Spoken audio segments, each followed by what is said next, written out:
ओम शांति। मीठे बच्चे, 16 जुलाई 2024 की मुरली बाबा सुना रहे हैं।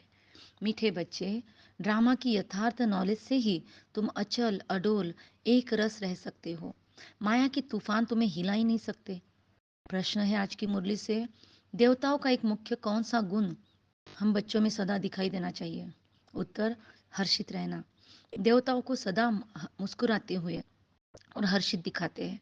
मंदिरों में मूर्तियाँ देखी होंगी ना, तो सदा मुस्कुराते हंसते हुए दिखाई देती है। तो ऐसे हम बच्चों को भी सदा हर्षित रहना है। कोई भी बात हो मुस्कुराते रहो। कभी भी उदासी गुस्सा नहीं आना चाहिए। जैसे बाप हमें राइट और रॉन्ग की समझ देते हैं ना, कभी गुस्सा नहीं करते। कभी बाबा चिढ़ते हैं, रोज मीठे बच्चे कहते हैं क्या गलत हो रहा है उस पर फोकस करवाते हैं। हमें अपनी गलतियों को रियलाइज़ भी करवाते हैं, लेकिन गुस्सा नहीं करते, उदास नहीं होते बाबा। बाबा के कितने बच्चे बाबा का हाथ छोड़ के चले जाते हैं, लेकिन बाबा नाराज़, रंज, उदास होके डिप्रेशन में नहीं चले जाते हैं। कितने बच्चे इतने वर्षों में बाबा को मिले होंगे। 1936 से बाबा का अवतरण हुआ है। बाबा के कितने कितने बच्चे जो मधुबन में बाबा के साथ थे आदिकाल से, वो भी बाबा को छोड़ के गए। कितने बच्चे बाबा के पास रहते थे, आज बाबा के एंटी ओम मंडली में शामिल हो जाते हैं। बाबा के अगेंस्ट जाके न जाने यूट्यूब पे क्या क्या वीडियोस डालते हैं। आप आप लोगों तक भी कुछ पहुंचते होंगे, या ऐसे भी लोग हैं, ऐसे भी बाबा के बच्चे हैं जो बाबा के यज्ञ में रह के भी बाबा का नाम बदनाम करते हैं। कुछ बाबा के यज्ञ से बाहर जाकर बाबा के यज्ञ की बदनामी करते हैं। कुछ जो बच्चे कमज़ोर हैं उनको पकड़ पकड़ के उनके दिमाग खराब करते रहते हैं।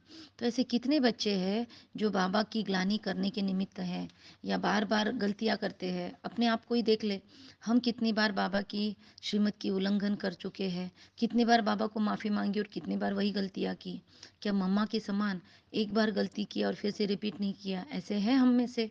अगर है तो बहुत बढ़िया है वो क्वालिटी, और अगर नहीं है तो फिर भी क्या बाबा ने हमें मुरली सुनाना बंद किया? कल ही बाबा ने बोला, कुछ दिनों पहले बाबा ने बोला मुरली में कि 8 तारीख की मुरली में बाबा ने कहा कि ऐसे बच्चों की मुरलियाँ बंद कर देनी चाहिए जो बहुत गुस्सा करते हैं। लेकिन क्या वो मुरली पढ़ेंगे तो बाबा मना करेगा उन्हें? बाबा फिर से उन्हें कहेगा बच्चे फिर से खुद पे काम करो। तो बाबा कभी गुस्सा नहीं करते, उदास नहीं होते। ऐसे हम बच्चों को भी उदास नहीं होना है। Follow father. बाबा कभी उदास नहीं होता तो हमको भी नहीं उदास होना है। बेहद के बाप बेहद के बच्चों को समझा रहे हैं आज। आज दुनिया में किसी भी बाप को 5, 7, 12 भी बच्चे हो तो क्या वो ऐसे बोलेंगे क्या कि बेहद का बाप बेहद के बच्चों से बात कर रहे हैं? ये अथॉरिटी और ये बात तो केवल केवल और शिव बाबा में ही है। बाबा कहते हैं, यहाँ बाबा गीता की नॉलेज भी पढ़ा रहा है, सर्व शास्त्रों का सार भी समझा रहा है, लेकिन बच्चों को सीधी भाषा में समझे इसलिए बाबा संस्कृत को यूज़ नहीं करता, सादी हिंदी में बाबा बात करता है। तो बाबा कहता है हमको, बाबा कितना सिंप्लीफाई करके ज्ञान सुनाता है। इस सतयुग त्रेता के संगम को बाबा कहते हैं पुरुषोत्तम नहीं कहेंगे, पुरुषोत्तम संगम युग या कलयुग और सतयुग का संगम नहीं, लेकिन ये सतयुग के आदि का समय और कलयुग का एंड, कलयुग और सतयुग के बीच का जो संगम काल है उसको पुरुषोत्तम युग कहेंगे। तो यहाँ असुर है, वहाँ है देवताएं। तो हम जानते हैं ये रावण राज्य है। रावण के ऊपर गधे का शीश दिखाते ना, तो गधे को क्यों दिखाते? गधा ही क्यों रखा, कोई और क्यों नहीं रखा जानवर?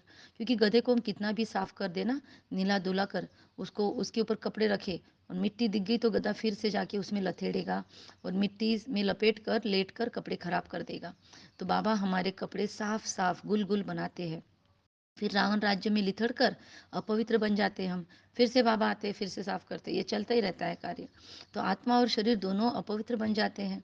बाबा कहते हैं तुमने सारा श्रृंगार कहाँ गंवा दिया? कितना सुंदर देवी देवता बनाया बाबा ने हमको, और हमने अपनी फ्री चॉइस को यूज़ कर करके अपनी मनमानी करके सारा श्रृंगार गंवा दिया। ड्रामा अनुसार क्यों ना हो, पर चॉइस तो थी हमारे पास। तो बाबा कहते हैं पतित को पावन कहते हैं, पतित पावन कहते हैं ना बाबा को। तो हम भरी सभा में कह सकते हैं कि हम गोल्डन एज में कितने श्रृंगारे हुए थे, कितना फर्स्ट क्लास राज्य था हमारा, और फिर माया की धूल में लिथड़ गए हम। अंधेर नगरी है, भगवान को सर्वव्यापी कह दिया। लेकिन बाबा कहते कोई कन्फ्यूजन की बात नहीं, ये सब कुछ ड्रामा फिक्स है। ड्रामा में हर एक को अपना पार्ट मिला हुआ है। तो बाबा कहता है सदैव मुस्कुराते रहना चाहिए। गुस्सा आता है क्या? बाबा कहते हैं मुझे इतनी गालियाँ देते हैं फिर मैं क्या करता हूँ, गुस्सा आता है? नहीं, समझाता हूँ ड्रामा अनुसार ये सब भक्ति मार्ग में फंसे हुए हैं। है ना। अभी बाबा ने आरतरी की मुरली में कहा कि किसी ने डिफेमेशन किया बाबा का, अखबारों में डाल दिया, फिर भी बाबा ने क्या कहा, जाओ उस बच्चे को जाके टोली दे के आओ। कलकत्ता के किसी अखबार में बाबा पर बहुत लांछन लगाए गए, पर बाबा के बच्चों ने कहा बाबा डिफेमेशन का इन पे केस डालना का चाहिए। बाबा ने कहा नहीं बच्चे, इतने अखबारों में हम अगर सेवा करते थे तो कितना पैसा जाता था। इस बच्चे ने भले निगेटिव लिखा, लेकिन उस बहाने तो लोग आएंगे ना कन्फर्म करने, और सच्चा ज्ञान समझेंगे तो बाबा के बच्चे भी बन जाएंगे। तो आज इस बच्चे ने कितना खर्चा टाल दिया और कितनी सेवा कर दी, निगेटिवली क्यों ना सही, तो जाओ उसको टोली दे के आओ। तो बाबा का ऐसा रवैया होता है। तो बाबा कहते हैं कि ड्रामा अनुसार सब भक्ति मार्ग में फंसे हुए हैं, मुझे सर्वव्यापी कह गालियाँ देते हैं, नाराज़ होने की बात नहीं है, ड्रामा ही ऐसा बना हुआ है, प्यार से बाबा समझानी देनी होती है, कहता है। अज्ञान अंधेरे में बेचारे पड़े हैं, तो इसलिए हमें किसी से घृणा नहीं करनी। आपको एक ज्ञान मिल गया इसलिए हम 30 मार खा हो गए, ऐसे नहीं है। हम भी तो पहले अज्ञान में थे, भक्ति के कर्म कांडों में फंसे थे, इसलिए अब हम किसी से नफरत नहीं कर सकते, है ना। वो भी हमारे हम जिन्स है, तो जैसे हम चढ़े वैसे उनको चढ़ाना है। जैसे हम पे किसी ने मेहनत की, हमको जैसे जैसे किसी ने बार बार खोद खोद कर मुरलियाँ समझाई, हमको जैसे किसी ने इतनी मेहनत करके समझाया, तो वैसे हमको भी दूसरों को समझाना है। सदैव मुस्कुराते रहना चाहिए। ये बेचारे स्वर्ग के द्वारे आ नहीं सकेंगे, यह कब शांतिधाम में जाने, यह सब शांतिधाम में जाने वाले हैं। लेकिन ऐसा भी नहीं सोचना है, हमें किसी को आशीर्वाद देने का अधिकार नहीं है।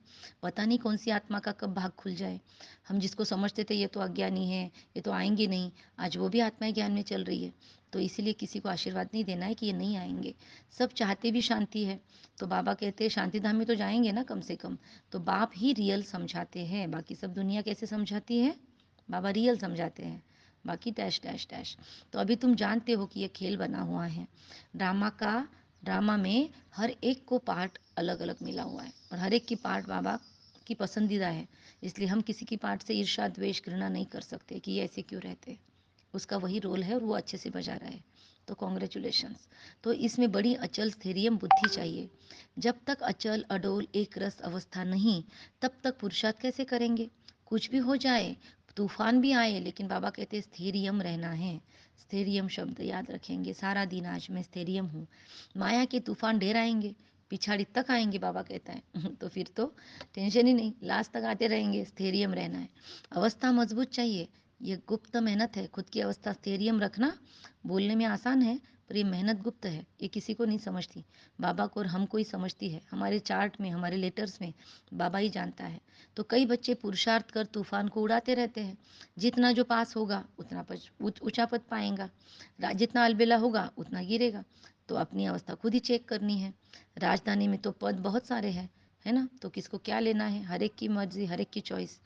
सबसे अच्छे चित्र है त्रिमूर्ति, गोला और झाड़। अब बाबा को सेवा की पॉइंट याद आई, तो यह शुरू के बने हुए चित्र है, विलायत में भी सर्विस के लिए ले जाने चाहिए। त्रिमूर्ति, गोला और झाड़, इन पर ही अच्छी रीति समझ सकेंगे।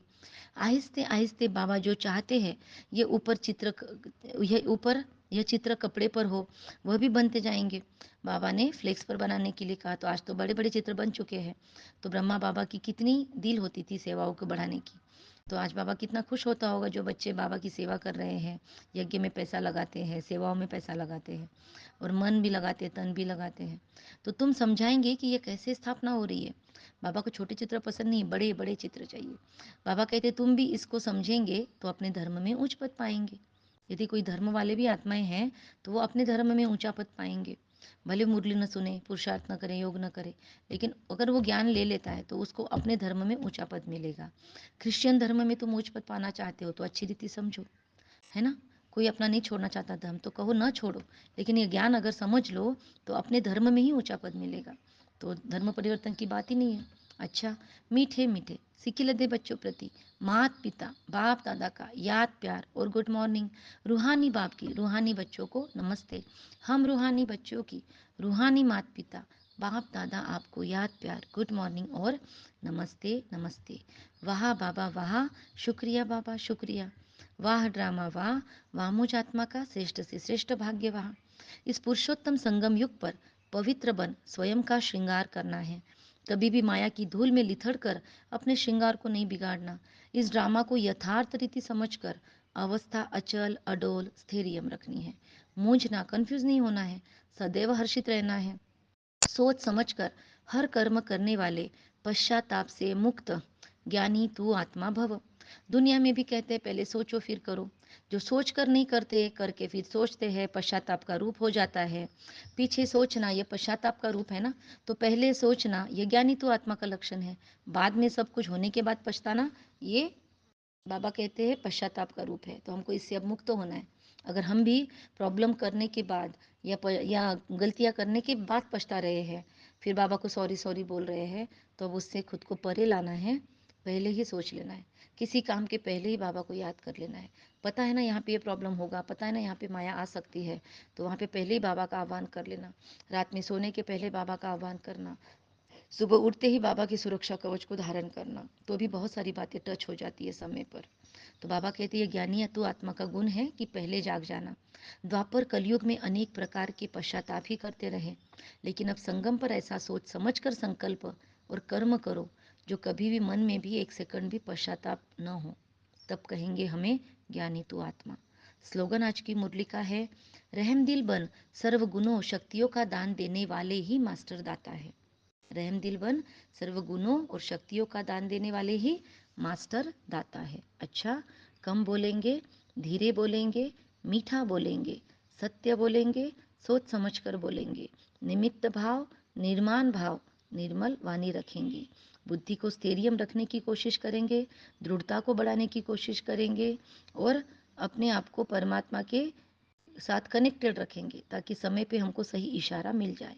ओम शांति। Be safe, be happy. ओम शांति।